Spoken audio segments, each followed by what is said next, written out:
Tiffany Lewis is the founder and chief cookie officer of Cookies with Tiffany, a small batch cookie bakery located in Seattle, Washington. Tiffany started her career as a marketing professional, but soon realized her passion for baking could no longer be ignored. After graduating from Le Cordon Bleu and working alongside food greats like Curtis Stone and Giada De Laurentiis, Tiffany returned home to Seattle to just get started with Cookies with Tiffany. Coming up, Tiffany's encouragement to just get started. Get started.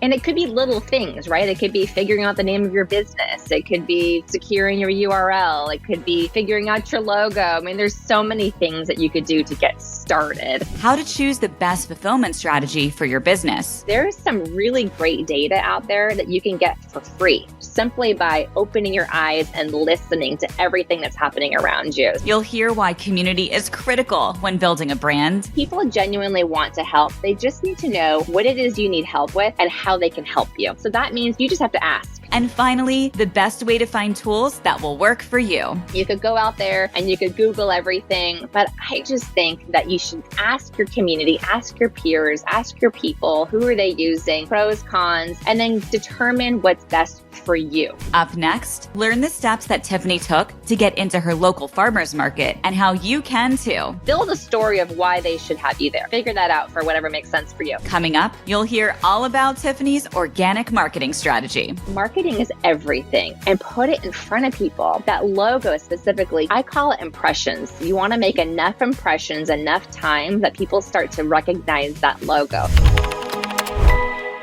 So many of us have ideas for businesses, but we often don't start them because we either don't know where to start or we feel like we have to have absolutely everything figured out before we start. And after mentoring so many founders over the years, I've always shared the advice to just get started. So we've created a new segment on our show in partnership with Square for you all to hear the actionable steps that founders have taken when they were ready to turn their idea into a business. So you guys can all see that it is possible for you to just get started too.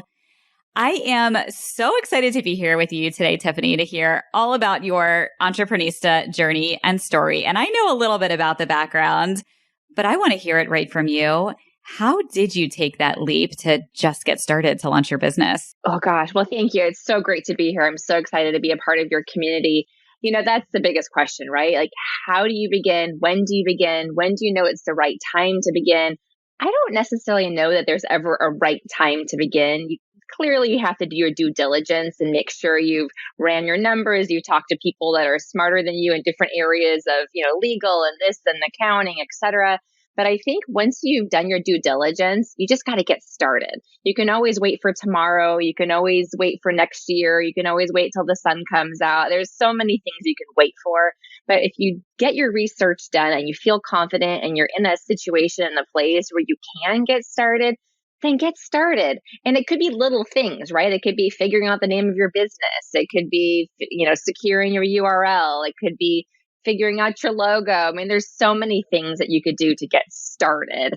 And that's the fun part too. So have fun with it. Yes, I definitely think the early days are super fun. And when you can be like really creative and you have like all of that gusto to just like go and try to get everything done at once. But what were some of the steps that you took in those early days when you were like, all right, now's the time. I'm diving in, I'm jumping in, I'm doing it. What were some of those things that you started with? Yeah, no, and I had a lot of conversations, right? And so I think the first thing I started with was sitting down with people and asking them, okay, you started a bit just like what we're doing here, right? Like, what do you recommend? And so I took everybody's idea and then I created a path for myself that really made sense. So some of the things is I just sat down and I just wrote a list of things that excited me and things that made me happy. And then I wrote a list of things of like, okay, what are some needs out there? What do we need right now? What's a genuine need that the community needs? And during the time of the pandemic, it was nostalgia, comfort, community, joy.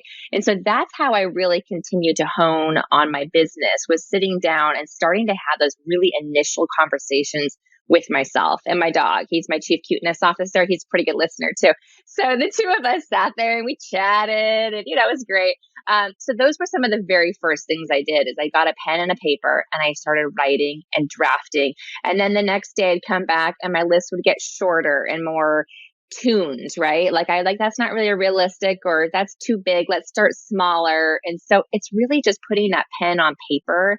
That's where you got to begin, right? It's all in your head, but write it down and say it out loud, right? Say it out loud. Am I going to do this? And then if it excites you and you smile and you're happy about it and you sleep on it and you wake up happy about it, there's something there, right? There's something there. So just start writing it down. Start putting it out there in the universe and letting it kind of marinate, if you may. Absolutely. I know, when Courtney and I first started Social Fly, it kept me up at night in a good way. Like I couldn't stop thinking about it and had so many different ideas. When you first started your business, was the idea that you had what your business actually ended up becoming, or did you have a lot of different ideas? That's a great question. Yes, the answer is yes. So the idea was I lost my job during the pandemic and I had to pivot. We all were pivoting, right? We're all like, what are we going to do? And for me, I went back to something that brought me joy and cheer many years before, and it was a cookie. So I knew I wanted to do something with cookies because it's something I genuinely had brought me joy and cheer long ago and something I was craving. But I noticed my community around me was craving that too. And so I knew it had to do with a cookie. I didn't exactly know what that meant. Am I going to have a ton of brick and mortars? Am I going to be only online? Am I going to do farmers markets and only farmers markets? Am I going to ship nationally? Like, what is it that I'm going to do? And so I've done a lot of those things with the cookies. We're still talking about cookies. We're still making the most delicious cookies.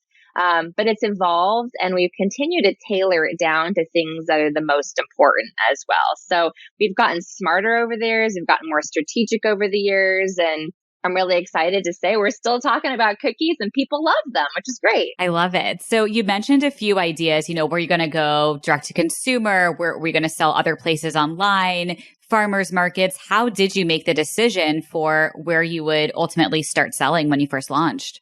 So that's that moment where you're trying to decide what direction you want to go in, right? You want to talk about cookies. You want to make cookies. You want the best cookie that has the best chew, the best taste, the best looking. I'm been training for this with my background in R&D. Like I know this is what I'm going to do is something with cookies.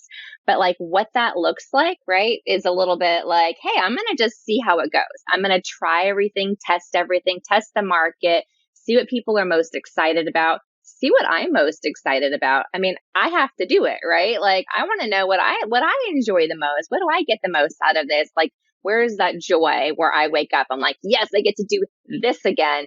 So we were in all the farmers markets and we're like, let's test farmers markets. So we started with 1 and now we're in 4 and we may be in 15 this summer. Wow. We opened up a brick and mortar a couple of years after starting. We're like, do we want multiple brick and mortars? I don't know. Let's test it with 1. So we did that. We started shipping nationally right away. The first shipments were not very good. The cookies were, they weren't secure. They weren't in packaging. We didn't know how to do it. So our friends and family all across the country got to experience that. We started catering platters. Does it go in a box or on a platter? Do we like to do that? Yes. And so we started wholesale. We started working on that. So we just tested everything. And some have stayed, some have gone away, but that's really how you kind of continue to fine tune your business is just to try everything, allow it time to really see where it goes, but then pivot along the way and be willing to say, that doesn't serve me. That's not for me. I'm going to really focus my energy on this. And that's where we are now is we're doing less, but we're doing less better. Okay. I love that you just shared all of this. And I wish Courtney was here for the recording right now too, because she is like the queen of saying like less is more, just focus. But you do have to test a lot of these things first to see what things to focus on. Now, what I'm always guilty of, and it's so hard for me because I always have all these ideas and I want to test all of these things and I want everything to have happened yesterday and do everything at once. But I have learned over the past 11 years being an entreprenista, you can't do every single thing at once, even if you're so excited and you really want to do it all at once, because it's not physically possible. So all of the things that you just mentioned, testing catering, farmers markets, online, all the things, right? Yes, you've been able to now test all of these different avenues, but my guess is you didn't test them all at once over like 2 months. You had to do even that in phases. Can you walk me through like which ones you tested first? And then how did you figure out, like, how did you make the decision? Okay, this worked, this didn't work. Like, what were those KPIs to move forward and launch into it for full time? We did test a lot in the beginning. I would say the bigger things that we tested was just proof of concept. Mm-hmm. So we wanted people to get their feedback. Did they like our cookies? Did they taste good? Are they comfortable with the price point? If we can tell a story on why the cookies cost what they cost, does that resonate with people? Are they okay paying a premium price for a premium cookie? Do they care about where our butter and vanilla are from? Do they care about the eggs that we source and all of that? And the answer is yes, they do care about that. So that's kind of the first thing we were testing. And so that being able to test that proof of concept, you have to put yourself out there and try a lot of things, right? I can't just go down the street and hand people cookies. You could do that. So to do that, we were out just like shipping cookies to our friends all across the country. So how does a cookie taste once it's traveled cross country and it's taken a few days to get to you? So the shipping started right away. The catering was one of the first things we did was the catering. I'm like, how am I going to package these cookies? How much do I charge for packaging? Because we put cookies in little cello bags with a bow on it and a little cards. It's all personalized. You can put your brand, color, etc. And so it's like, do people care about that? How much do I charge for that? And I was doing it all, right? And my dad was helping, hole punch and cut ribbon and all this. So that was really fun for the two of us. So the catering started right away. The shipping started right away. R&D obviously started right away. Now, I don't think a lot of people know that I actually have a pretty extensive time working in the food industry in Los Angeles, doing R&D for celebrity chefs and working with celebrity chefs on food styling, et cetera. So that part was really fun to me. So I would say those are the main things I started with. And then after a year, I started a farmer's market, just one. And I also started the bake shop about a year and a half later as well. So those were things I layered on. But in the very beginning, for any company, I don't care what you're doing, your job is to prove your concept, right? The people care about it. And do they come back and listen again, try again, etc. How did you go about collecting feedback from your customers? Was there an organized process or surveys, or was it just based on just anecdotal listening and hearing what people were saying? Sure. And I think there's great tools out there like surveys that you could use. For me, it was just listening and talking.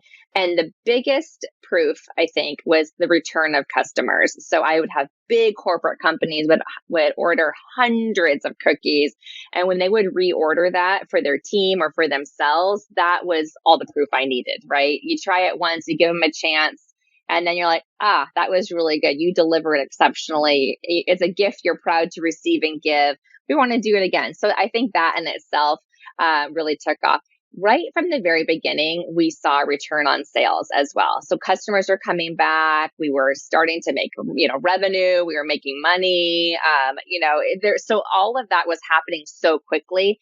I almost didn't have time to like send out a survey and get a formality behind it. But I think when you start talking to people and you ask questions and you keep your eyes open, right? Look around you, see what's happening. If you see the same customer and you go on Instagram and you're getting more followers and they're sharing with their friends, like there's some really great data out there that you can get for free simply by opening your eyes and listening to everything that's happening around you. So don't underestimate the power of listening and watching. So important to listen to your customers and get that feedback. So I love that you shared that. So thank you, Tiffany.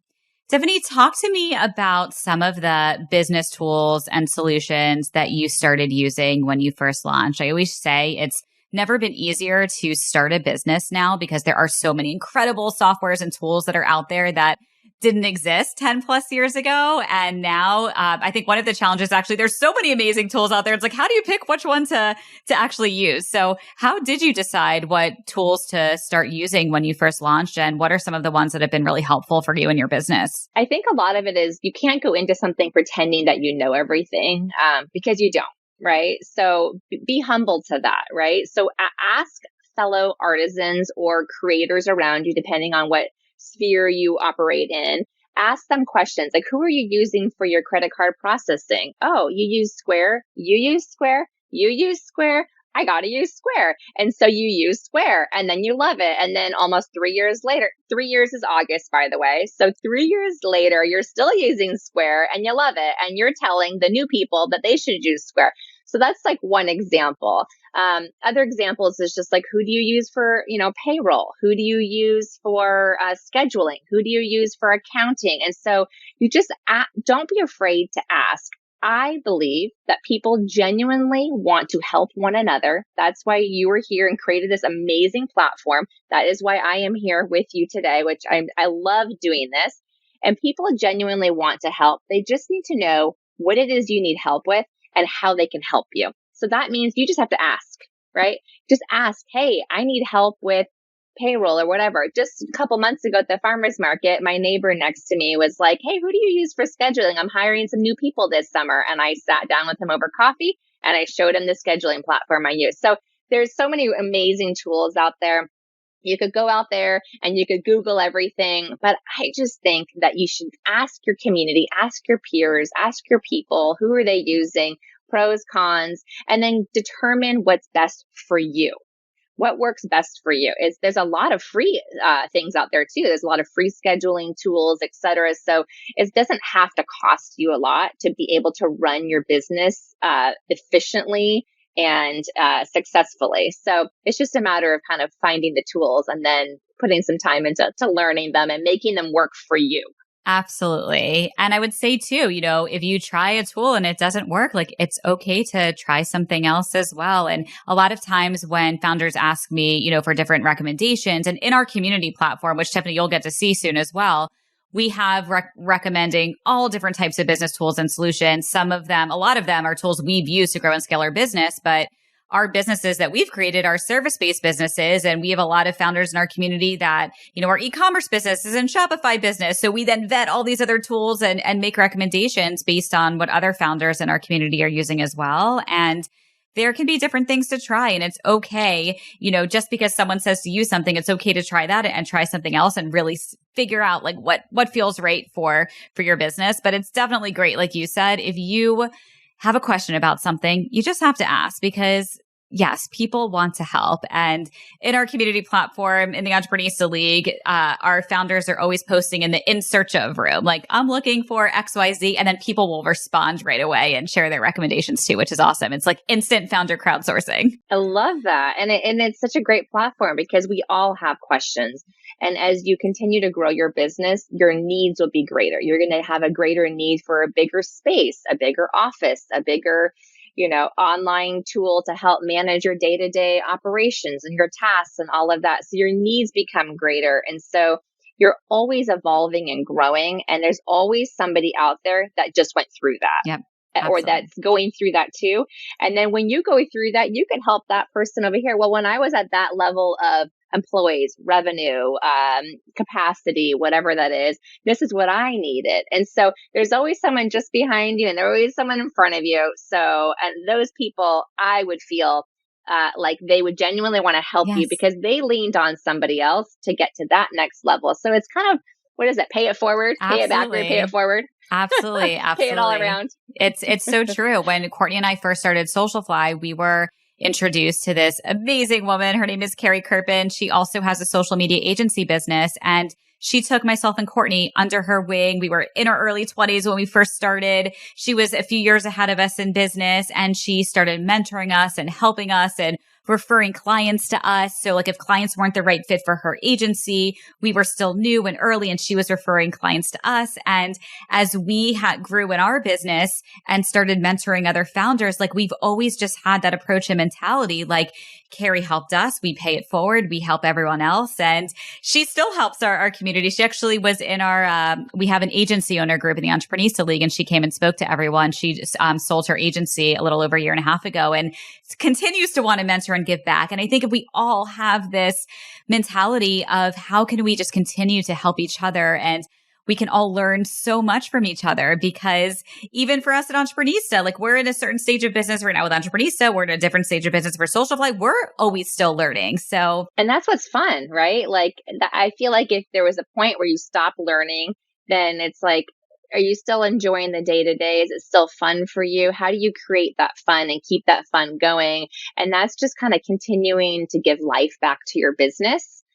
In whatever form that is. And the things that we're talking about, you can apply that to any industry, right? Like you and I are in a very different industry. I'm making cookies in a kitchen. This is where I'm sitting right now. I have a mixer behind me and a 50-pound bag of flour right here next to me. I mean, it's a very different industry, but our needs are the same. Mm-hmm. We still have the same needs. And so that's the special thing, is that you don't just have to go find somebody that has a cookie company to talk to them.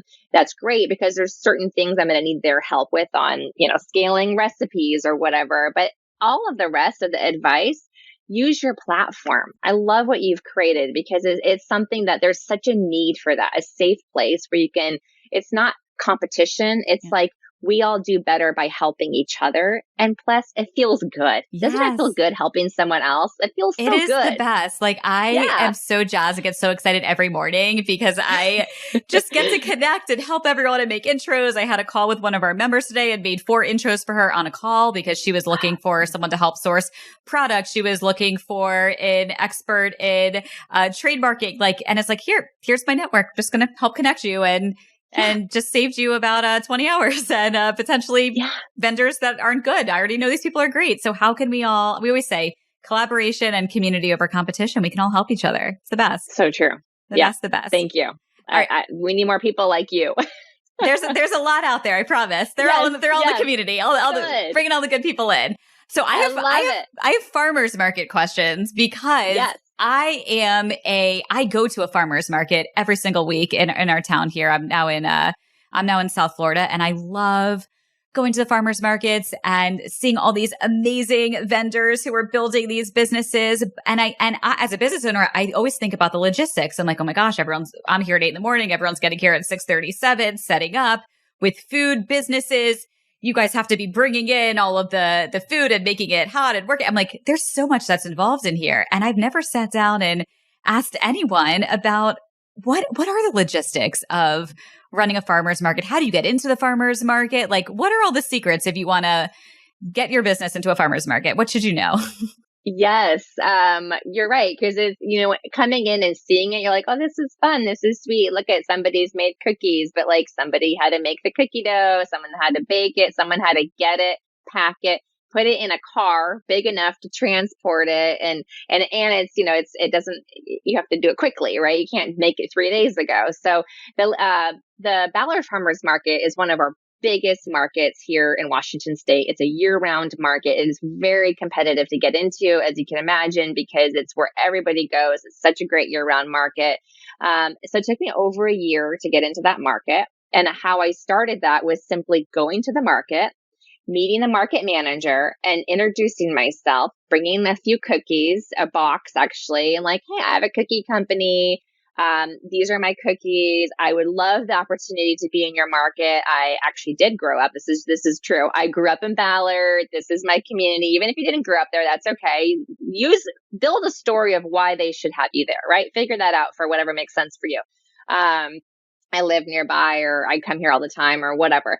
We're really full. It's, we're in the middle of this thing called the pandemic. We have a half as many vendors because we need space between each booth, where normally you're sharing a wall with your neighbor. Now we have like space for a empty booth in between each. And so I just, kindly and appropriately continued to like reach out, and eventually it was like, okay, why don't you come in, try a few weeks, and let's see how it goes. And the first week is always, people are kind of like, oh, there's somebody new here, and they might not try you, so don't give up. And then you keep coming back, and now you're consistent. People try you, they love you, and they continue to come back, and you become a part of their routine. So after that, the weeks turned into months, which turned into the next year. And now we've moved into a different position from, in the corner of the market. Now we're kind of in the center of the market. So, we're standing a little bit taller, and we're proud. And we've got this incredible community that comes, and we are part of the routine. And I get to see these little kids starting to grow up. And I've only been there, it'll be 2 full years this summer. And so I've seen these little kids, like, you used to come in a stroller, now you're walking. I mean, how cool is that? And then the other markets too, some of the smaller neighborhood markets are a little bit easier to get into. The trick could sometimes be there's another vendor doing cookies, so they're trying to be mindful of how many bakeries, et cetera. So that's kind of logistics of how to getting into it. The morning of is a little insane. I should do like a follow me today. We're going to the market. It's a video because it's Yes, I pretty want to funny. see it. Yeah. So we get up real early, as you can imagine. We get all the cookies organized. The cookies have to be made the night before Okay. because they're all sold within like a day. But they have to fully cool so I could cover them all and like pack them all and bring them to the market so they don't steam in the Mhm. containers. So that's kind of the logistics for that. So I've got to load up. We're talking 600 cookies sometimes. And so that's a lot of trays. And the cookies all go in my car. And then my colleague Jaime that works with me, he drives the massive van, which I'm terrified to drive. And in the van are all the bins, all the marketing, the tent, the sidewalls. If it's snowing or raining or windy, we are out there literally in the snow some months in Oh, January. I mean, so it's an outdoor market through and oh, through. yeah. Okay. Yeah, most of the farmers markets around here, at least, are all outdoors, and you're out there in every condition. I have all the clothes. I have rain boots. I have rain pants. I have everything, and you just come prepared because you're outside all day. So you're not going to go inside to warm up. That is your home for that 10 by 10 is your home. And then you set up. So we usually get to the market around 6 in the morning. Set everything up in the tent. Get everything put out. And then there's a little coffee shop, Cafe Umbria, right, like over there. And so we get everything set up and we go and we have a coffee for about an hour while everybody else is coming in. And then that way we don't get rushed with all the trucks. And then I go and I am ready to rock and roll for the rest of the market. And so it's usually me out there. I have a great team that comes and supports me at markets too. It's a ton of fun. It's great for sales, but it's also great to market yourself and to test your concept as well. So for those people that are looking to test a proof of concept for an ingredient or jewelry or whatever, and it makes sense to sell it at a market, it's a great way and a low cost way to go out there and see what people say, get feedback. And that's where you could do your survey too. So it's a great place for that proof of concept right there at the market. What does it typically cost to get into a market? Yeah. So some markets are like a flat rate. Like you pay, some of them are like $40, some are $80, but it's actually very inexpensive. And this is the Seattle market. Mhm. So I can't speak to everything nationwide. And then some markets like Ballard are 9% of your sales. Oh, So wow. that, I mean, you're giving away a pretty good amount there. And then you're giving away a percentage of sales for your credit card too. So, but after all of that, you're making good revenue and you are, marketing. I mean, that marketing is everything, right? So So let's that's talk the really, about that. Let's talk about yeah, marketing. Tell me yeah, about your marketing strategy when you first launched the business and how has it evolved over the past 3 years? yeah. So my original background is corporate marketing. So I actually went to culinary school and switched careers later in my life. So for me, it's always brand forward. My logo is on everything. When I hand somebody a bag, the logo is facing them. We have shirts with our logo on it. We have the poster behind me. It has everything on where you can find us, how you can find us online. Yes, we ship. Yes, we do this. Yes, we do that. So marketing is everything and put it in front of people. That logo specifically, I call it impressions. You want to make enough impressions, enough time that people start to recognize that logo. I'm at a place now where I'll go places and I'll wear my sweatshirt and people are like, "Oh, I've had those cookies." Like, "Oh, really?" Are you like, I'm Cool. Like, Tiffany? I know. I'm Tiffany, by the way. Nice to meet you. And so it's get your logo in front of people. And so when you're thinking about your logo, make a logo that's not too complicated, that has enough depth to it and structure to it. And you can see the name so that people see that they can read it from afar. You could put it on a sticker. You could put it on a bag. You could put it on a t-shirt. You could put it on a poster. Put it everywhere. Get that in front of people wherever you can. I should be wearing my pin right now. Darn it. So there are little pins you can buy and put it on like any time shirt, coat, whatever. So marketing forward, there are some great resources out there too, like Canva, where you can create your own marketing flyer and feel like you're a professional designer. That's what I do. I'm like, oh, I'm so good at this. But there's so many amazing tools, back to your question on tools, that you can use to create show-stopping marketing that will leave a lasting impression while also communicating to people who you are, what you do, and how you can help them. Because as a consumer, I just want to know, how can you help me? Can you feed me? Can you offer me a service I can't have? Like, how can you help me? Honestly, that's what a lot of people, that's how you are attracted to a brand, is how is this brand going to help me or my community? And that's how they engage with you. And then the rest is just they buy in because they love your product and your service. Yes. Well, if you make a good product, they will come back. I'm looking at your logo right now. I pulled it up as we're talking and I love it. It's very memorable and you know what the business is just by looking at it. I would love to know, when you were coming up with the name, how did you decide to incorporate your name and yourself as part of the brand? Was it a thought, should I do this? Should I not do this? How did you make that decision? It's a great question. And that's a lot of sleepless nights trying to figure that out. Cookies by Tiffany, Tiffany's cookies, all the iterations. For me, I genuinely started this business because of the pandemic and a need for bringing people together through cookies, the nostalgia and comfort of a cookie. So when you think about Cookies by Tiffany, it's my cookies that I'm giving to you. It's very like, it's not a genuine with.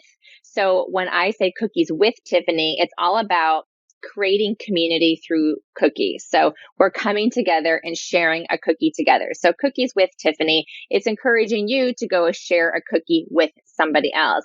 And since we ship, you could ship anywhere and you could be on Zoom or whatever platform you're on, and you could sit there and each have cookies and have a conversation. So the name has to really speak to, I think, your mission and your purpose and who you are and what you're doing, right? We've got cookies in the name.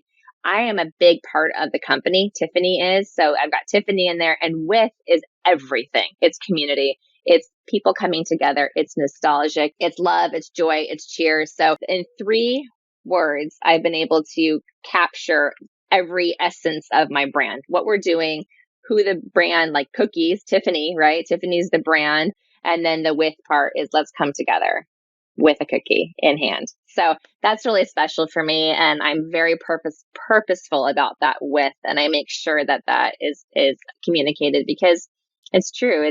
There's a genuine reason behind the business. And I think anyone that starts a business, like yourself, you have this desire to bring people together and to help people tell their story. That's genuine. You're doing that because you want to help people. And I think that's what the most successful businesses do, something that's very genuine driven, purposeful driven, and the rest will speak for itself. If you lead with that purpose and that genuineness, then the rest will just naturally fall into place.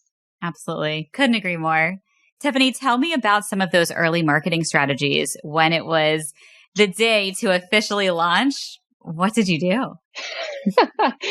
I didn't sleep. I had several coffees.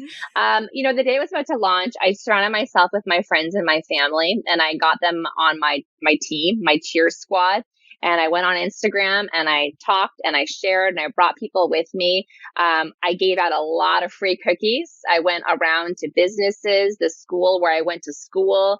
I went to the farmer's market, like I said, and met the people there. I went to hospitals. I went all over giving out cookies. So my marketing strategy was really to get my cookies out into the community in people's hands.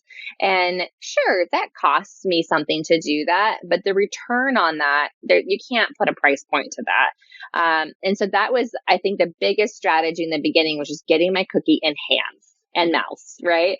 That's the strategy, right? That's something I can control. I can do that myself. I don't need to hire anyone to help with that. I can do that all on my own. So that's the biggest strategy that I got started. And another marketing strategy was just getting started, right? Like you gotta just start. You gotta turn your website on. You have to put it online. You gotta make it visible, right? You've got to get your Instagram set up and live. So those are the biggest kind of marketing strategies in the beginning, is just turning things live and starting to communicate that. I also started a newsletter. And so in the beginning, it's kind of tricky because who do I put on my newsletter? Okay, my mom, my dad, a brother and a sister. Oh, and now they're married. So that's +1. It's great. You kind of like, who did I go to school with? Who's my friend on Facebook? So you kind of like push things out. Um, and then it grows over time. And also on Facebook too and Instagram, you can go out and message all of your friends as well and say, hey, I'm starting this. And again, back to asking for help. You're like, hey, is there any way you can like help me promote and share with your friends? People did that. And all I had to do was ask because they believed in me and my product. Maybe they had maybe not even tried the cookies yet, but they love what I was doing. So don't be afraid to ask your community to help spread the word because that's like your, what's it called? The street team. That's Oh, like your yeah. marketing street team are your Yes. people. That's your crew. They're behind you, like cheering you on and lifting you up when no one else knows who you are yet. So don't be afraid to kind of lean on your community because again, like they just want to know how they can help. So just Absolutely. ask the question. Yeah, that is the theme. It's if you need something or you want something, you have to reach out and ask because people aren't mind readers. People aren't just going to do something because they somehow think you might want something. You have to ask. So love that advice. Ask the question. Exactly. Tiffany, what is the craziest thing that has happened to you since starting your business? Oh, good way, bad way. I mean, tell me all the crazy things. All the crazy things. Let's see. To be honest, I wish I had like a really crazy story for you because I feel like that would be really impactful. I think some of the crazy stories for me would be like right in the very beginning. Again, asking the question, I reached out to the Puget Sound Business Journal and I was like, I don't know if there's any chance I'm going to get this press. And I literally called Patty Payne and I said, and she answered. And I said, hi, I'm Tiffany and I had this business and she was busy and like, okay, well, give me like 20 seconds. What's your story? And I just said it. And the craziest thing was that she was like, I really like this. This is actually a really good story. I'm really busy right now, but let's call each other and we'll talk another time. And it took a couple months for that to happen, but we had a full page spread on page 2 or 3 in the Puget Sound Business Journal. And it was amazing. So the craziest thing there was that I got the nerve to pick up the phone and call her and she actually answered. So lesson learned there. If you really want to get into a magazine or whatever, there's often like the publisher, the writer, and they have an email. Email them, call them. Like the craziest thing could be that they actually call you back. So that I still remember that moment. Besides that, I mean, that's an awesome story. That's great. Yeah, it's a fun story. Yeah. And and we kind of keep in touch. And now we're like, can we do a story of like, here's where we've been in the last 2.5 years? Some other ones were like unexpectedly being on the cover of a local newspaper and only knowing that when I walked by the newsstand and there was my face. So that was pretty crazy. And that's in the community I live. So like all my friends are like, your face is on the cover, like on the top folds. You see it walking by. So that was fun. I know. I wish I had something else to share, but I think those are pretty crazy stories. Those are like, amazing. Jazzed about it when I tell that story because that was cool. How did it feel like seeing yourself walking by? You see yourself on a magazine or in the newspaper knowing, only a year or two prior you had just lost your job and didn't know what you were going to do. And now here you are growing and scaling this successful, amazing company that brings you and people joy. Yes, really, literally. Surreal. It's surreal. But also I am so proud of myself, right? Like, and sometimes I think people are proud of other people, but be proud of yourself. Like you got here, you did this, like you put in the work. I don't have a big social life sometimes because farmers markets are on weekends, right? They're early in the morning. So when I have to leave something at 8 o'clock at night, I have to go to bed. It's hard having that. There are sacrifices, but there's so much gain and there's so much benefit and you start to bring a team on to support you and you get to see that, right? So I think when I see that, like we're on a local Fox Studio 13 every single month doing a cooking demo. So we're going to be back on next month, on June 6th and doing a show, with a very special person. So I can't dish on that yet. But anyway, but the thing that I see that and I see myself on television, I'm like, that is so cool. That's so awesome. That's so amazing. Like, good for you. I'm so proud of you. but it makes me like so proud that like you said in the very beginning, you got started. I'm so proud of myself for taking an opportunity, which at the time felt very sad and, oh, poor me. I lost my job. I love my job. And I took that opportunity to make something incredible out of it. And if I still had that job, I wouldn't be doing this. And look where I am now. I'm so proud of myself for believing enough in myself to take that chance and risk in myself, calculated, although, right? Always calculated risk. And it's just exciting to see where the potential is and where we're going to go from here. We've made great strides in the last almost 3 years. And this is just the beginning, and we're just getting started. And I cannot wait to continue to tell our story and to be able to get our cookies in front of more hands all across the country. Well, I am so excited to try them. So I will definitely be ordering the cookies. They look amazing, and I definitely need those in my hands immediately. Yes, you do. Tiffany, what does being an entreprenista mean to you? Being an entreprenista to me means believing enough in something and yourself that you go out and you make it happen on your own. And I'm not saying you're on your own because you've got a community around you, but you believe enough in yourself and your product that you go out and you're willing to stand behind something and be the front of this company or this thing or whatever this product is. So that to me is everything, is that you are out there, you're a leader, you're a maker, you're a communicator, and you're part of another community, a bigger community of other entreprenistas that are also out there hustling their business with passion and care and love and genuine joy. And that to me is not everybody wants to do that, right? But to me, that is everything, to be able to like believe so much in yourself and that product that you're willing to go out there, put yourself out there with that product and say, here, try my cookies. That's vulnerable. That makes you a little bit vulnerable doing that, right? Because you don't know how they're going to respond. But to me, that's everything. Absolutely. I love that. Tiffany, where can everyone find you, follow you? And if they would like to indulge and order your delicious cookies, where should they head over to do so? Yes. So online, cookieswithtiffany.com. We have a adorable cookie bake shop in Madrona neighborhood, which is in Seattle. And Cookies with Tiffany. You can also find us at farmers markets. So this summer we're in Ballard, Mercer Island, Issaquah, and Bellevue farmers markets, and that list is growing. We do pop-ups all over town, and we're looking forward to potentially doing a little road tour with our cookies. So we also ship nationally. So if you want to ship yourself or your friend, there's always a reason to ship, give, and receive cookies. So you can find us online, Cookies with Tiffany, to place that shipping order. And you can also email me directly. I love talking to my community, Tiffany@cookieswithtiffany.com.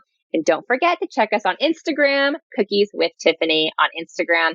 We cannot wait to get our cookies in your hands. And especially, I'm so excited to send you some cookies. Now you have to figure out what cookies you want. So go on our website, okay?